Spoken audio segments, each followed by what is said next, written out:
All right, good Thursday morning. It is November 13th, 2025, and you're listening to the PNW Today radio program streaming on WJOB, JED TV, and JED TV podcasts. Wherever you're tuning in from, we appreciate you joining us. My name is Kale Wilk. I serve as Communications Specialist in the Office of Marketing Communications at Purdue Northwest, and I'm looking forward to the couple of topics that we have in store for today. Like I say, it's always the cast that helps make the show, if anything. So to start us out, we're going to be talking about veteran services at PNW. And of course, just earlier this week, we celebrated and recognized Veterans Day. So, of course, to our folks that are here in the studio and the PNW community and listeners that are around in our communities and around the nation, we thank you for your service during this weekend and on Veterans Day. So joining us, we have to my immediate right, we have Anthony Pelota, who is our Director of Veteran Services or Veteran Service Coordinator at PNW. Anthony, thank you so much for being here early this morning. It's great being here. We have Ben Bobbin, who is a business management major with a concentration in entrepreneurship and let me see, minor in marketing. Is that Yes. correct? Okay, Yeah. we got all of those. Made sure that we had those straight before we started the show. Ben, thank you very much for being here this morning as well. Thank you. And then we have, last but not least, Daniel Campos, who is a mechanical engineering student at PNW. And thank you for being here as well today, Daniel. Thank you. All right, let me just go ahead and run down just a few notes about events that are coming up at the university, as well as some recent news. So if you are a member of the PNW community, that's you're a student, a faculty member, staff member, if you're a proud alum of the institution, or you're just a wonderful supporter of Purdue Northwest, one of the great things that we were excited to announce this week is that there is a special group recognition license plate that is going to be offered through the Indiana Bureau of Motor Vehicles that will be a Purdue Northwest branded license plate. And so beginning in 2026, if you would like to help support PNW students, it's another way that you'll be able to do so. So you can renew with PNW. So again, starting in 2026, when you're registering or renewing your Indiana license plate, if you're an Indiana resident, consider registering for a PNW Special Group Recognition license plate. It's about $40 extra to go ahead and register for the plate, but $25 of that directly goes to supporting PNW student scholarships. So if you want to learn more information, go to pnw.edu/license-plate. There are still a few tickets that are left for Neil deGrasse Tyson, who is going to be the finale for the 2020-25. I added some extra zeros and twos in there, my bad. Words are hard in the morning. The 2025 PNW Sinai Forum season. So if you wanted a chance to be able to catch adventures in science literacy with the famed astrophysicist himself, again, there's still a limited number of tickets that are available. That program is going to be on December 7th, starting at 4 p.m. It's going to be at the Stardust Event Center at Blue Chip Casino in Michigan City. Go to pnw.edu/Sinai-forum to go ahead and check out tickets. And of course, we always love to be able to shout out our friends in athletics. If you ever want to be able to see when you can have an opportunity to cheer on our athletics teams, go to pnwathletics.com to check out game schedules as well as tickets. Just like tonight, you can go ahead and support PNW men's ice hockey. The ACHA D1 team is going to be taking on University of Illinois at the Cube tonight at 7:30 p.m. Again, go to pnwathletics.com to find out all of your PNW athletics information. So if there's anybody that is just joining us and tuning in, we are starting our segment today talking about veteran services at PNW. And so joining us, we have a couple of our wonderful PNW students who are also service members, as well as our veteran services coordinator, also a veteran himself, of course. So I'm going to start this off teeing up Anthony Pelota to help give us a little bit of some context here. You help lead our Veteran Services office at PNW, so give us a little bit of an overview about what you do to help serve students at the university. Well, one of the main things, especially the office does, is we work as like the main point of contact for student veterans, especially those who are coming in. We work with them on getting their degrees, understanding veteran benefits, because a lot of times when veterans are coming out of the service, there's a lot of confusion on what benefits should be used, what they're eligible for, and stuff like that. And then also just building a tight-knit community of veterans, because what a lot of people don't understand is when you're in the military, you lose contact with all those back home, and then when you get out, you lose contact with the brothers that you served with. So you're you feel alone. So the Vet Center provides that space where you can come together and talk with other vets and build another brotherhood. And we just work to make sure that that college is right for them if they want to stay in college, and then make sure that they have all the things they need to be successful in college, whether that's working with disability services or working with academic support for tutoring or anything along those lines, and then making sure they're using the benefits to the best of their ability and what their educational goal is. Absolutely. So, and just, thinking about with your trajectory to coming to Purdue Northwest, so you served and earned your degree then from Southern Illinois University and then transitioned to come work over here at PNW. So, while you were going through your own experience, what helped inform what you wanted to be able to bring to this role at PNW and how you wanted to make a difference? Well, I mean, there was a couple things at SIU that I definitely took and wanted to do here. Like, for instance, coming up on Friday, we have our Veterans Mess Night. We used to call it the Vets Ball, but it was a little too formal, so we call it Mess Night now. But just maintaining traditions from the military, but dropping the formality is one of the main things that we do, and then building that community support to where veterans feel comfortable talking to each other. There's not a lot of if there's one place on campus where veterans can feel comfortable talking like they did in the military, it's the Vet Center. And it's a very lively atmosphere. A lot of our vets love coming to there. I'm sure. I mean, they'll talk about it plenty, but it's a great room. I mean, we have a snack bar, so that might bring some of them in. But we just maintaining the brotherhood and then dropping a lot of the formality. No uniform inspections, no gear layouts or anything like that. Just having fun and being brothers. Brothers and sisters. Absolutely.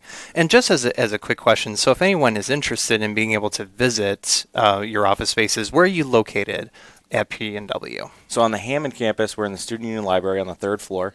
Nice and out of the way. We can talk how we want without anyone, without distracting people. SULB 335. And then at Westville, we are in DSAC 1002. That one's a freshly renovated area. It's very nice. Happy with that office as well. So, excellent. Thank you. And Anthony, you touched a little bit on this, but give me an overview about the types of services that student veterans are able to take advantage of by visiting your office. So there's a couple programs that we have that are kind of unique to us. Is that, like, for instance, because we're located right next to disabilities, the PNW Accessibility Center. We work directly with them to get veterans in there because a lot of people don't understand. When you come out of the service, it's beaten in your head to focus on everything around you. So it's hard when they go to take a test to not pay attention to the clock ticking or the people walking in the back or doors opening, this, that, one, or the other. So we work directly with them to get veterans in so they could try to get some isolation room or something like that. The free one-on-one tutoring is another big thing. Navigating GI Bill benefits is a big one because there's a lot of things that veterans don't understand they'll pay for, like national certification tests and stuff like that. And then, we do the community events and community service stuff. I know Ben here has been working with Leon's Triathlon a lot on some stuff. And just there's a lot of stuff out there that we work with. And then career guidance a lot. Because a lot of times we'll have veterans who come into college thinking that college is what they want, and then I'll sit down and talk to them, and then maybe after a while we'll get the understanding that maybe it wasn't college, maybe they're looking for something else, or just making sure that they end up in the right place where they want to be. But the disability access is a big one. We work directly with the dean of students for like military absence and stuff like that, which is great. So like if you're a reservist and you get called up on training orders or something like that, we work with the dean of students office to make sure you can work with your professors, get incompletes, or get extended final times or something like that. That's the main gist of it, and then just building a comfortable atmosphere. Absolutely. And because I love to be able to shout out website URLs every so often, pnw.edu/veteran-services is the website landing page where if anyone is interested in finding out more information, there's a whole host of resources that you can go ahead and dive into at your leisure. So thank you very much, Anthony, for being able to give a little bit of an overview there about the surface level for what the Office of Veteran Services at PNW helps provide for our this particular population of students. Turning over to our student guests, Ben and Daniel, tell us a little bit about, there we go, got that thumbs up. Tell us a little bit about your story and how you came to the Purdue Northwest community. Ben, how about let's start with you? Yeah, so when I first got out of the military, I just wanted to go straight into work. I didn't want to go to college whatsoever. That's why one of the reasons why I joined the military is because I didn't want to go to college. And so I was just thinking I want to become an electrician. I went to Ivy Tech to do that stuff. When I was when I was at Ivy Tech, I really enjoyed the math, and I really enjoyed learning something new that I could progress into a career. And so I was like, well, I want something bigger. I want something, I don't want to say better, but I want something bigger, more like a 4-year, you know. And so I went to a different college in the area and just walked around a little bit, and I felt like I was in high school. And then I came to PNW, walked around, I enjoyed the atmosphere that was on campus, and then I found the vet center. And when I walked in there, it was just, there was like 5 other veterans in there. They were all studying together. They were on the computers together, and they were just, you know, messing around, but also being serious, you know, studying for, I believe it was like a physics exam or something like that. And I just loved it. I was accepted the way that I would have felt accepted if I was still in the military. I was made fun of, which is awesome. I loved it. And then I was also greeted with like open arms too. And so I had all these questions, and Anthony wasn't there at the time, but these students were able to point me in the right direction to the correct contacts to help me, you know, get into PNW. And then yeah, I went for it, and that's just being invited through the vet center and showing me what I needed to do from the veteran students there, just told me where I needed to be. Absolutely. And how did you come to decide to pursue your major with business management, concentration on entrepreneurship? Yeah, so when I was in high school, I really loved business, and I always had a yearning for owning my own business, and so going into like making that decision to become a business management entrepreneurial major, I actually originally was a marketing major. And I was like, well, I don't want to get a business management degree because I feel like this is so broad. You know, I'm not going to be able to find a job that's structured around just business management. And then I was also thinking, I was like, well, I don't want to also constrain myself to only marketing, right? Because now, say if I wanted to become a director of marketing, I need to have that that management, that leadership quality and capability, you know. And so I was like, well, I think that leadership is more important. So I went the business management entrepreneurial route, and then added the minor in marketing. Excellent. And exactly, just based on the information that we shared, you know, you're kind of trying to become like a bit of a jack of all trades with all those different skills. A little bit, yeah. And so, what are your goals then for what you want to do for owning a business? Yeah, so right now I'm actually trying to start one. We're working with PNW. I'm not going to go much detail into it right now, but yeah, I have a couple friends and we're trying to start a business right now, and it's fun, it's hard, it's difficult, but yeah. It's in the conceptual stage. All right. Yes. So we'll keep a lid on that one for now. Yeah, So, yeah. Daniel, how about for you? Tell us about your story for coming to Purdue Northwest. Sure thing. Well, I got out of active duty service, and I went in knowing that at one point I would like to go to college. So, got out.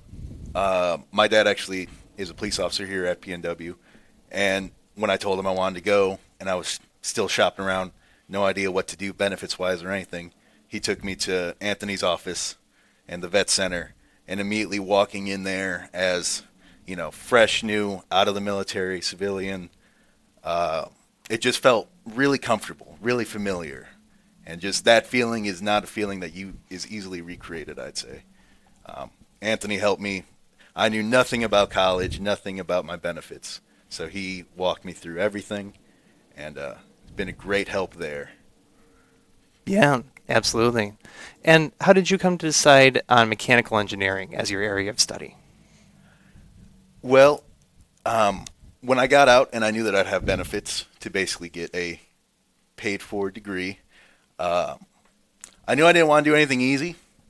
I'm still not 100% sure on it, but it seems challenging enough. So I think I'm going to stick with it. Okay. All right. Hey, that's a pretty solid answer, though. We have a very rigorous school of engineering, so the challenge is there for sure. So, as both of you have progressed in your academic careers, and thank you again for the great comments that you're able to share about the community and the sense of belonging that you've been able to find with the Office of Veteran Services. We were talking a little bit before we got on the air here, but I wanted to be able to open it up to say, what are some of those frequently asked questions or common challenges that might happen for student veterans that together, in the office or even just in one-on-one sessions that you're able to overcome or to solve together. So I'll open it up to anyone who'd like to answer that. Well, I think one of the initial problems that veterans face, especially when they're coming out, especially if they're going to college, is understanding the benefits, because they come from an atmosphere where anything, that sounds bad, but anything federal sounds difficult. So they come in and they think that applying for VA benefits or getting all that set up is completely difficult. I walk them through it, let them know that it's actually probably one of the easiest things you'll ever do with the federal government, but it's super simple. And then just laying it out for them, like, depending on where their educational goals are they trying to go for a master's? Are they trying to just do an undergrad and get out, or whatever they're trying to do? Figuring out what the best benefits are for that, because you can save some or use different benefits for this, that, one, or the other. If you're going to use voc rehab, understanding what voc rehab is. If they don't have a disability rating, I work with them to work on getting a disability rating set up. I think I've helped Ben with that, and which was one of the big ones is getting that stuff set up. But yeah, that's about all I got. I'll let you guys. I think it's just understanding the benefits that we have. I don't think veterans realistically understand the amount of benefits that we have and how to utilize them the correct way, and that's what Anthony does amazingly. I think, like, when you get out, when I was in the Army, so we went through SFL TAP, and going through SFL TAP, you're told about all of your benefits, but you're thrown like a billion things at you. You know what I mean? And so you're like, you don't understand really what you have available to you, what the different routes you can take. Like, there's VRNE, you can use post 9/11, you can do VRNE for not only school but for trade school too. And so there's just like coming into the vet center and talking with Anthony, or just talking with veterans that are already in that chapter of their life, just really helps you understand what benefits there are and how to utilize them and how they line up with what you want to do, what your goals are. And so I think that's what a really big, like, frequently asked question is like, what benefits do I have? So. Exactly.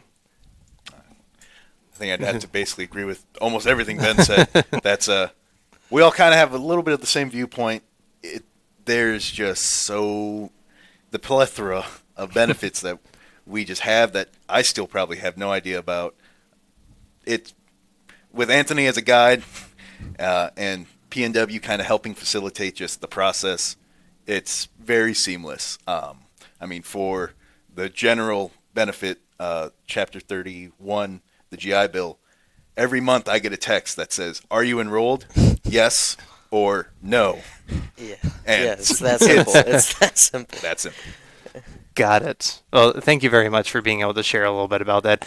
And really the theme that I'm gathering here is that this educational journey is attainable. There's a little bit of some information gathering that does have to happen, but you have a support system that's going to be able to help you get there every single step of the way. Again, pnw.edu/veteran-services, or send an email to Anthony. He'll be able to answer the questions. We're just singing your praises here. So because we have a lot of fun on the PNW Today program, I know that our minutes are ticking down here. So one of the things I did want to make sure that we had an opportunity to talk about was the Collegiate Purple Star recognition that Purdue Northwest received back during the summer. So Anthony, tell us a little bit about that. So the Collegiate Purple Star is a new initiative from the state. Basically, people out there have probably heard of Military Friendly or Best for Vets or any of these other surveys that are typically done by for-profit magazines or something along that line. The state wanted to develop their own basically military-friendly survey that was going to be administered by the state, and then they determined the best schools within the state around it. Luckily enough, the 3 major 4 years within the Purdue system, there was only 6 that got Tier 1. It was Purdue Fort Wayne, Purdue Northwest, and Purdue West Lafayette, and then there was a couple 3 Ivy Tech campuses that got it. Just a note, it's not a system-wide thing; it's per campus. So we won that merit just by what we have here at PNW, which we strive to do the best. And I think once we got it, I actually said I was like, it's my goal within 5 years for us to get a special designation for it. Tier 1 basically means we are one of the best in the state for veteran services.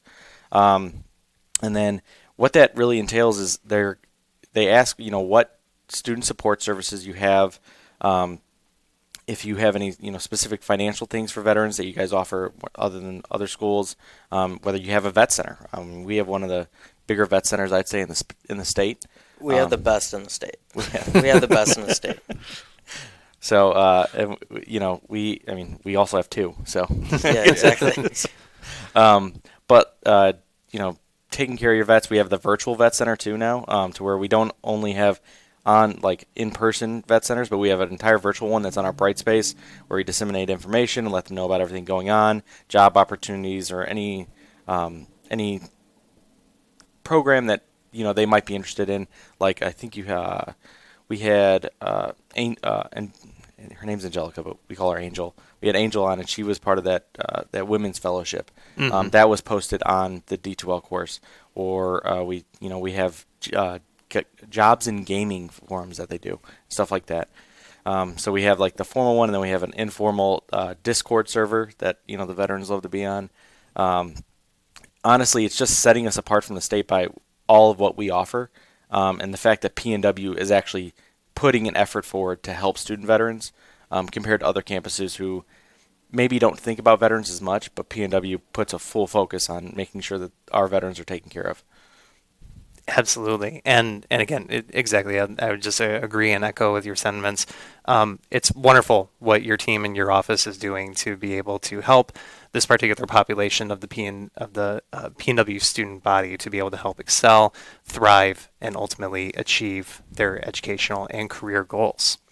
And speaking of achieving education goals, I like to think to when commencement comes around, and there's typically as a part of the ceremony an opportunity to be able to recognize the veterans, not only of the candidates that are graduating, but also in the audience. And usually for our student veterans, they are recognized by gold stoles that have the emblems of the military branches as well. So tell us a little bit about that, what they can look forward to with commencement too. So it's out of our office, we actually offer 2 stoles in 1 quart. So there's the student veteran stole, which is a nice gold stole, has the seals of the branches, and then it says veteran on it. That's a really nice one. And then the chancellor typically recognizes the veteran, asks them to stand. And then we also, for our veteran dependents, whether that be children or spouses, they get a red, white, and blue cord that they get to wear at graduation. And then another thing that we recognize is a lot of veterans, they're not traditional students. So typically when they're coming to PNW, they're married, have kids, something going on. So we also have student parent stoles. So because we understand that it's a big struggle to not only be a student but also be a parent at the same time. So we have student parent stoles for student parents out there that are graduating. And I think the veterans enjoy the recognition, especially just because they're not traditional. They deal with real. Not to say that traditional students don't deal with real world struggles, but a lot of student veterans are coming from the real world, and they have real world struggles, whether that be marriage, kids, or they've actually done their taxes before. They understand, and for the most part, when they file, they're an individual. So everything they're doing on their own. They're living on their own. They're doing whatever they're doing by themselves. They're not directly from high school. They've lived the real world, and they're also focusing on that struggle. Because I'm sorry, I'm going on a spiel, but a lot of the big struggle is like when veterans transition out of the military, like I said, they lose that brother and sisterhood. So they feel alone a lot, and people don't truly understand that struggle. So when they get to college, it's hard for them to stay in because it's hard for them to feel that acceptance or to feel like a part of that brotherhood. And a lot of times they'll fade. And they'll also, the great thing about veterans, though, is that they have great time management. They do sometimes get a little complacent, like in their senior, junior year. They'll start to get complacent because they'll get used to the schedule of college. Because when you come out of the military, you're like, I only have to go to class for like 3 hours in a day. Like, what? And I'm getting paid for this? And then, by their junior year, they're like, oh, I have one class today. Do I even go to campus? So trying to keep them on that and just making sure they get to graduation. So once they actually cross that stage, to make it something important to them and something that, in the military, we have shadow boxes for everything. So like just having a stole that they could, put in a shadow box or, show what they did. And then we also have the student veteran graduate coins. So when you're also a student veteran and you graduate, you get a challenge coin, which is like a military tradition thing. It says student veteran graduate, has the seals on it and everything. That's big importance too. It's funny, every time we put those on the table for like a resource fair, they're like, can I get one of those? And I'm like, you got to join the military and then come back here and graduate, and then you can get one of those. So, but and I appreciate the chancellor that he actually acknowledges the student vets, especially this year where he sent out an email actually recognizing the student veterans on campus and recognizing the 250th birthday for a lot of the branches. Absolutely. Thank you for being able to share a lot of that information. I appreciate it. So we're going to be wrapping up this segment here in just a short sec. So to round us out, Ben and Daniel, whether it's students that are here at PNW or others that are in the community, and whether they have served or they're reservists, what do you like to be able to tell them and to encourage them to consider coming to PNW? Yeah, so I always encourage veterans that I meet either through church or through wherever I'm at to always just stop in at the PNW Vet Center. If you don't want to go to college, I don't care. Just at least stop in. Learn about the benefits, because that's what Anthony does amazingly. Learn about your benefits and see how these things add up with your goals in life. Because if you never know, college could be that goal. College could be that stepping stone, that extra step that you need to take to get somewhere in life. Or just honestly help veterans stay off the streets too. I know a veteran right now that could possibly not pay his rent next month, and that's because he just got out of the military, but he's also not doing anything. So I told him to come into Vet Center, learn about your benefits, get into school. If that's a last case, you can always leave school and go do something else, and you can come back if you want.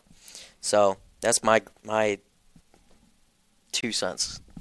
Absolutely. I just say I'm current active reservist, so I drill every month. And I used to drill over here in Hobart. Now I'm up in Arlington Heights. But all that I ever do is sing the praises of Purdue or PNW and how just helpful they have been through Anthony helping me through just guide everything. And then as a reservist, I still have to go and drill, and sometimes I'll interfere with classes. And they work with us so much. I get my time that I need if I need to make up quizzes, tests, homework. So just the accommodations, I can't imagine going anywhere else because I'd be afraid that it's not this good. All right. If I could just say one thing. Sure. One of the things like Ben brought up is that like a lot of times with our vet center, you don't have to be a PNW student veteran. If you just want to hang out with a lot of veterans, we will accept you at the vet center. Yeah. We have plenty of younger vets. Because they feel like they don't fit in when they go to the American Legion, the VFW, which I understand. So they'll come up to our vet center because it's a younger audience, it's a more post 9/11 audience, and we accept them and we bring them in, have good times with them, or we'll go do events or whatever together. So you don't have to be going to PNW to come up to our vet center. You can come up there and then just enjoy the good time, and then we might hint towards you maybe coming to college. Yeah. But you don't have to be, and like we're only there to help you through whatever transition, or if you're looking for, that group of people to hang out with, so that way you don't feel alone, especially when you leave. So Absolutely. Well, this has been a really great conversation. I wish that we had more time because between all three of you, you've had great information that you've been able to share. I'm very happy that you're a part of our PNW community, and we'll continue to help you excel along the way as you progress in your education journeys. Anthony and I both, right? You more so, obviously. But anyway, pnw.edu/veteran-services. That's the place to go to find more information. We're going to go ahead and do a quick switcheroo with our guests. Thank you to our first guests to join us to talk about veteran services. We're going to transition to talk about Giving Tuesday next, so stick around. We'll be back in a few minutes. Okay, welcome back to the PNW Today program. Again, streaming on WJOB, JED TV, and JED TV podcasts. It's November 13th, 2025. Wherever you're joining us from, we appreciate you taking the time to listen in. Again, I'm Kayla Wilk. I'm a communication specialist in the Office of Marketing Communications. And for our next segment on this Thursday, we are going to be talking about Giving Tuesday. That's going to be coming up on December 2nd. So be sure to mark your calendars down. Take notes. We got some important information to share on this one. So joining to help share more information about this, we got Tracy McElry, who I like to finally say is my office neighbor in institutional advancement with donor and development operations. Tracy, thank you so much for being here this morning. Thank you for having me. We have Molly Bowler, who does a little bit of everything, right, as a lot of our students are. So you're a fourth-year psychology student, Student Government Association president, and president of the PNW Food Pantry Committee. Are there any other ones that we should make sure to highlight here? Obviously, Honors College, too. So Yes, I am. Yeah, I'm also part of Honors College, which I'm very proud of. I'm trying to think if there's anything else. Oh, I'm also a food pantry assistant in the pantry, so I also work in there too. So I'm very hands-on on all sides of the pantry. Excellent. Well, and all to say, thank you very much for being here this morning. We appreciate it. And Sal Cordova, our Assistant Director for Student Life. Sal, thank you so much for being here. Happy to be here. And all of these folks, they're not strangers to the PNW Today program. This is the second time of this calendar year that all of you have had the opportunity to be here. So, well, that means that, if you do a good job, that's why we ask you to come back, right? Hooray. So, again, we're talking about Giving Tuesday. It's going to be occurring on December 2nd of this year. So, Tracy, what's the skinny on Giving Tuesday? What do we have to prepare for and look forward to? The skinny. So Giving Tuesday, I think most people know what it is anymore. It's a global generosity movement. It started in 2012, and it's really grown alongside, I think, Black Friday, Cyber Monday, Giving Tuesday, with the idea of, after all that shopping,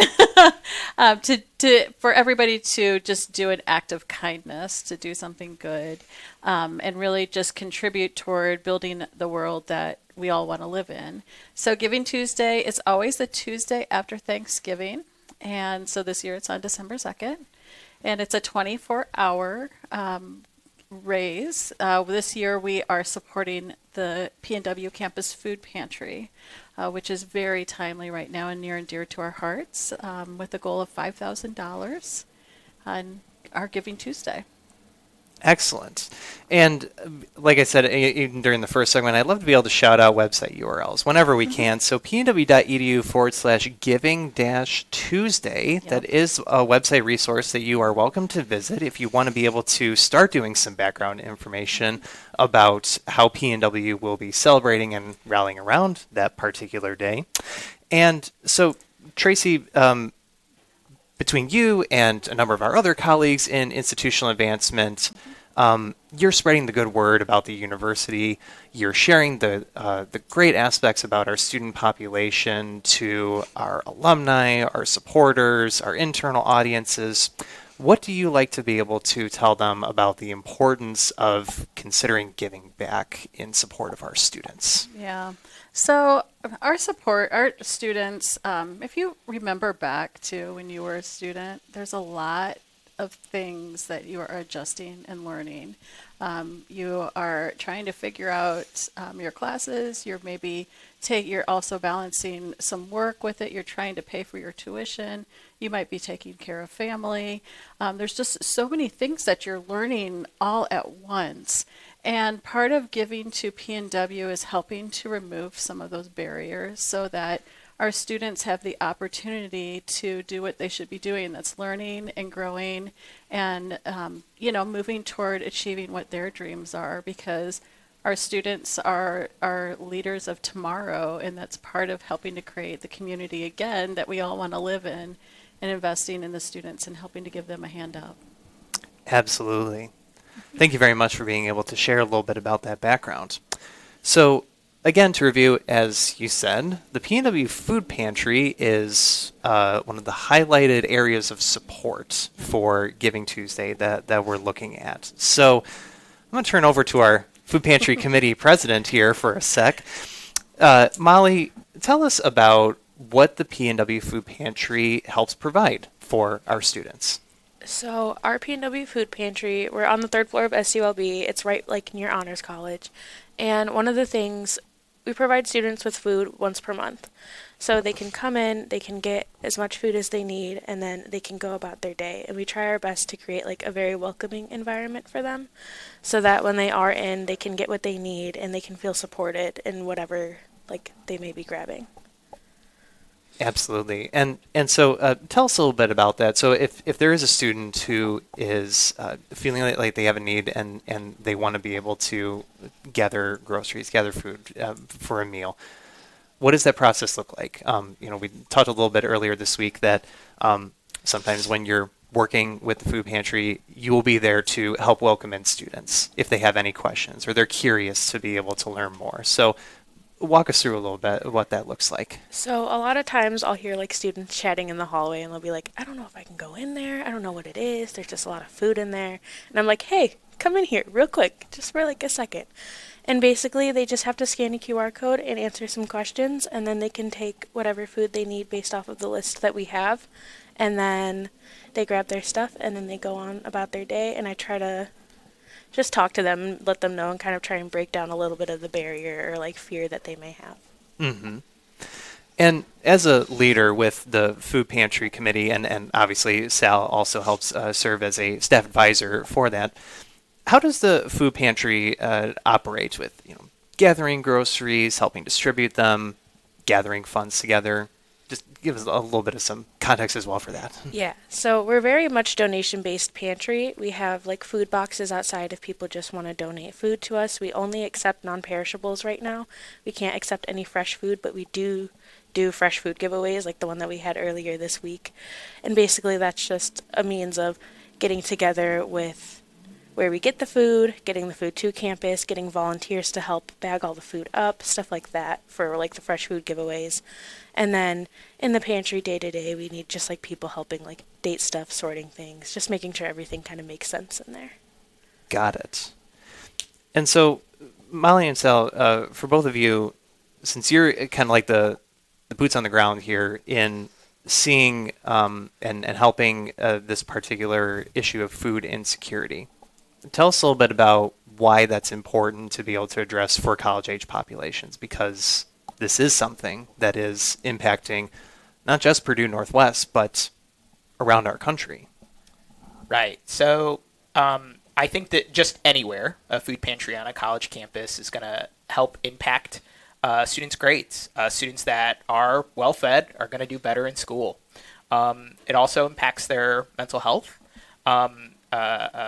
Fed students are happy students, right? If you're hungry, you're probably not going to do so well on some upcoming exams or homework assignments. You're worried about where your next meal might be. And then financially, we're trying to help some of those students that maybe don't have that extra money for a lunch or a dinner. We can help supplement that with our pantry. So we have tons of non-perishable food items within our pantry: pasta, rice, cereal, that students can take on that give or take monthly basis, which is really, really helpful to PNW students. We want to make sure we're a part of that goal. We want students to graduate. We want students to have a career after their time at PNW, and that's where we see ourselves in that process. Just keeping students fed, happy, able to focus on what they're really here for, and that's that primary education piece. Absolutely. And so, this circles back around to some of the great comments that Tracy had to start, where at Purdue Northwest, we're focused on supporting the student experience in multiple ways. Certainly, of course, there's that academic component, but we understand that there's a lot of needs that students have. And when we have these opportunities like Giving Tuesday, Day of Giving coming up in the spring, and really any time of the year that we want to be able to support students, we want to be able to meet them where they are and see what are the different challenges that are impacting their experience and be able to help provide a solution as best as we can. And so that's where the food pantry is going to be one of those great ways that you can help do that for our students coming up on Giving Tuesday. So shifting gears a little bit here, looking ahead to December 2nd, what all does one have to do to be able to support our students? Tracy, I'll let you take it away. It's very easy. Simply go to our website, pnw.edu. You can go to our website on Giving Tuesday, and there will be banners there for you to be able to easily click. Or you can go to pnw.edu/giving-tuesday, and that'll take you to a page where you could make a gift. $25 does feed a student for a week. To give you some perspective, and our goal this year for Giving Tuesday is $5,000, and that is to help us to keep up with the need and the demand of the students. We serve about 150 students a month, so it is, and that continues to grow, so that it is important. And any gift of any size makes a big impact, so an individual can make an impact here. Absolutely. And thank you for being able to provide a little bit about that information. And I, of course, wanted to be able to tee it up as well for our food pantry committee supporters that yes, there is a regular interval of students that do take advantage of the food pantry that do have that need. And really exactly to your point, that gift is able to be stretched out in several ways that can help our student population. So just for example, Tracy, like you noted that, like that $25 that can go for like a week, for example. As the committee is deciding on, the budget needs and how you want to be able to spread out, if you take like $20 or $25, what does that look like for the types of goods that you're able to acquire, for example? So, I was looking into this last night for what we could get for different things.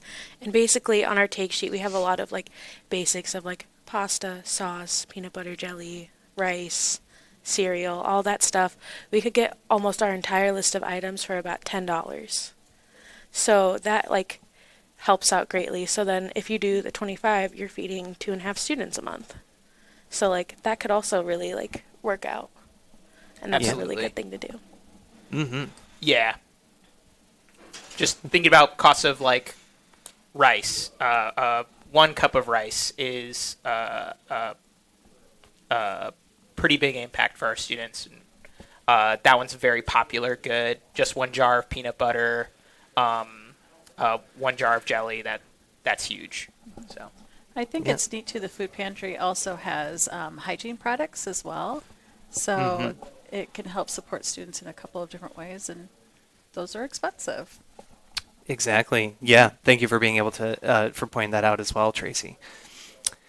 One of the other aspects that we talked about prior to the show is that the food pantry is a very sustainable solution for students. So tell us a little bit about that with the types of goods that you help position for students. Absolutely. So like Molly was saying, our pantry is largely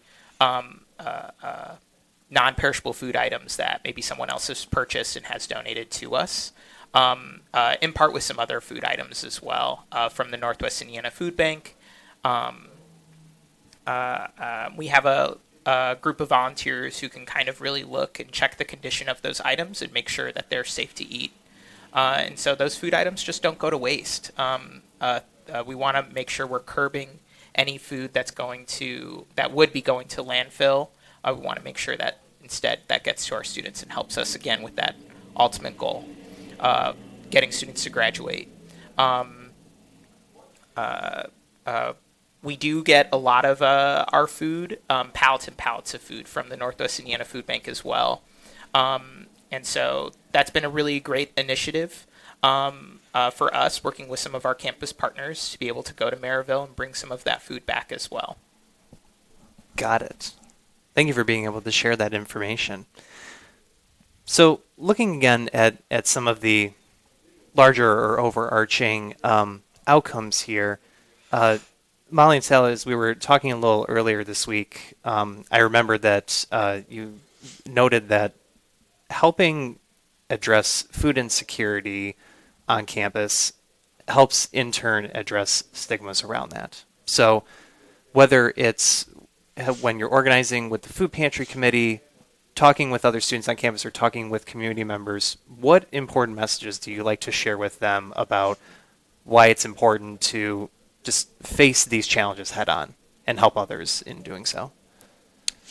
I feel like it's just kind of like it is a stigma around food pantries, and I feel like whenever I hear people like being nervous about it or anything like that, I'm like, hey, I use it. I love our PNW food pantry. I use it once per month just like all the other students that come in there. Like, there is nothing, I feel like people think that they don't like deserve it or enough, or they think that they can still make it work without it. And it's like, sure, you might still be able to make it work without it, but you shouldn't be struggling that hard just to use a resource that's free for all PNW students to use. Like, it is an important thing, and you should be utilizing it. We should have more than the 150 students that we get per month. Like, we should be able to be serving more students on this because we know that the need is there. Yeah.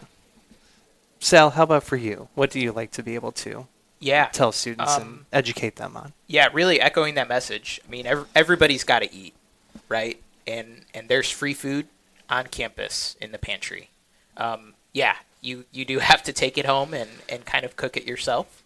It's not like there's free pizza in CLO, the first floor, but that's huge. That's several meals that you didn't have to pay for. Your community is there for you in this aspect, and we want to make sure we're getting you what you need. Absolutely. I actually think Sal touched on something really important, is the idea of community, because not only are we getting food, to satiate, because that is an essential need of your day-to-day life, but just the feeling that you're not alone and that you have support and somebody believes in you, that can go a long ways in helping, again, a student to keep moving forward. So I think that community is really important, is kind of a key part of what our pantry is helping to provide as well. Exactly. Yes. And I will say it till I'm blue in the face. That community feeling is what you are going to have at Purdue Northwest.